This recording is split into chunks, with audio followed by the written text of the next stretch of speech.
નમસ્કાર દોસ્તો, અત્યારે છું આદિપુરની અંદર અને આદિપુરની એક એવી સ્કૂલમાં આવી ગયો છું જે દિયા ફાઉન્ડેશન દ્વારા સંચાલિત છે. તો કચ્છ એરિયો જે છે ઇન્ડસ્ટ્રીયલ એરિયો છે, એટલે લોકો બહારથી અહીંયા મજૂરીને કામ કરવા માટે આવતા હોય છે.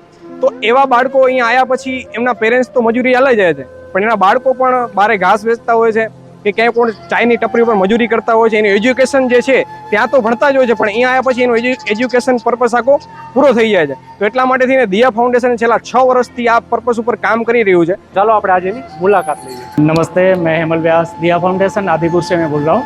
दिया फाउंडेशन स्लम एरिया के बच्चों के एजुकेशन पे वर्क कर रहा है। देखोगे तो लेबर वर्क है ये, कोई मजदूरी काम करना है, डेली वेजिस, आप सोचो डेली वेजिस का ये काम करते हैं। इनको कोई पुशअप करने वाला नहीं है कि जो ये अपना सपना पूरा कर सके। तो दिया फाउंडेशन इनके सपनों के लिए काम कर रहा है कि एक ऊंची उड़ान भरे, और ये जो जगह है वो पूरी रेंट पे ली हुई है। इस कंप्यूटर क्लासेस और ये एजुकेशन जिसके लिए हमने 5 सैलरी बेस्ड टीचर रखे हुए हैं, और इसके अलावा हमारे पास वॉलंटियर्स भी है जो हमारे पूरा साथ दे रहे हैं, जिससे हमारे बच्चे आगे बढ़ रहे हैं। इसके लिए फंडिंग की भी हमें काफ़ी ज़रूरत रहती है, तो आप भी अपना एक छोटा सा योगदान दे सकते हैं जिससे ये बच्चे उसका सपना पूरा कर सके। ये बच्चे भी हमारे समाज का एक हिस्सा है, तो हमें भी उसके बच्चों के लिए हमें कुछ सोचना पड़ेगा, और थोड़ा सा तो थोड़ा योगदान, एक हम बोलते हैं ना, बूंद बूंद से एक सरोवर बनता है, तो आप एक छोटी सी बूंद दोगे तो ये बच्चों का भविष्य संवर जाएगा।